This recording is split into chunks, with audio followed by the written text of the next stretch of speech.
Ella Nzabo Vobobe, la femme qui a fait du bio son combat. Cette diplômée en industrie agroalimentaire a un parcours riche. Elle a commencé sa carrière en tant que humanitaire aux Nations Unies avant de se lancer dans l'entrepreneuriat agricole. À la tête d'une coopérative agrotech spécialisée dans la production et la transformation des produits bio basée à Clissoum, localité située à une dizaine de kilomètres de N'Djamena, elle fait du bio son credo.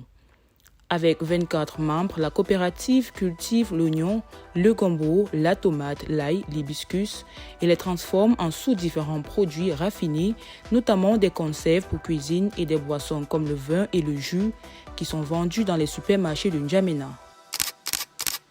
Bonjour, moi je m'appelle Ella Nzabo, je suis une entrepreneur et une femme leader pour une association féminine qui œuvre dans l'autonomisation des femmes. Ella, c'est une dame qui a évolué d'abord dès bas âge dans ce qu'on appelle l'émergence agricole.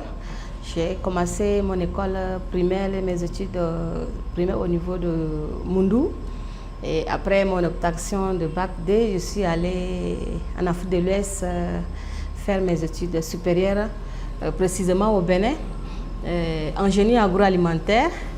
Et une fois fini, je suis rentrée au pays en 2010 pour pouvoir travailler dans les ONG des Nations Unies avant de me lancer proprement dans l'entrepreneuriat des femmes jusqu'à de nos jours. Par rapport à mon expérience professionnelle, j'avais d'abord commencé à travailler d'abord avec les ONG. J'étais d'abord animatrice. J'ai commencé avec Oxfam. J'étais d'abord animatrice à la base. Après, je suis devenue une consultante au niveau des Nations Unies, la FAO, l'UNESCO et bien d'autres. Et de là, maintenant que l'inspiration a commencé, pouvoir voir comment je pourrais mettre mon expertise auprès des femmes et des jeunes comme moi qui aimeraient bien avancer dans leur vie. Donc, c'est pour autant dire que ma vie professionnelle a commencé d'abord du monde humanitaire pour maintenant le monde social. Oui, en tant que femme, il y a tellement des obstacles et que j'ai eu aussi à affronter, mais je me dis, bon, c'est pas autant dire que c'est quand même comment dire, une porte fermée pour que je puisse abandonner ma vision, ou bien abandonner mes ambitions. Donc il y avait les difficultés parce que souvent une femme qui se pointe dans un coin ou dans un bureau, qui a l'envie de faire un truc, que maintenant quand tu viens et que tu trouves rien que des hommes, alors même la première des choses, le regard seulement, ça te démoralise carrément. Tu te dis mais qu'est-ce que tu fous là? Mais quand tu rentres, tu réfléchis que non, il faut essayer de changer la carapace et pouvoir affronter ces défis et avancer. Donc c'est pour autant dire que les difficultés en manquent pas, mais il faut savoir obtenir les objectifs et atteindre ce qu'on aime. Donc c'était ainsi, j'ai eu à affronter ces difficultés-là. Oui, effectivement, moi je défends trop avec mon association, je défends trop la femme et la jeune fille dans le cadre de l'autonomisation et l'émergence des femmes. Parce que la femme est toujours marginalisée, la femme est toujours délaissée, toujours en bon rang. Et souvent, il y a des décisions que les gens prennent au nom des femmes et sans toutefois que la femme en tant que telle s'implique. Donc mon combat, c'est d'amener les femmes à être autonomes, d'amener les femmes à être un peu des femmes leaders, et de les faire sortir de leur QG et pouvoir voir au-delà de ce qu'elles peuvent, parce que la femme, elle est quand même comment on appelle ça, c'est une ambitieuse d'abord, mais c'est quand on lui donne un peu de chance, elle essaie d'avancer.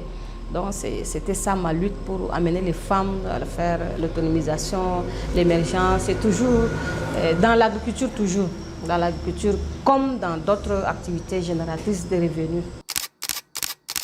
C'est vrai parce que pour être leader, il faut d'abord avoir une mentalité un peu vraiment cadrer et avoir des objectifs. Parce que quand on n'a pas des objectifs, on ne peut pas atteindre le but qu'on a voulu. Donc moi, je m'adresse aux jeunes, surtout les jeunes femmes, de ne pas se sous-estimer. Il faut toujours avoir de l'audace.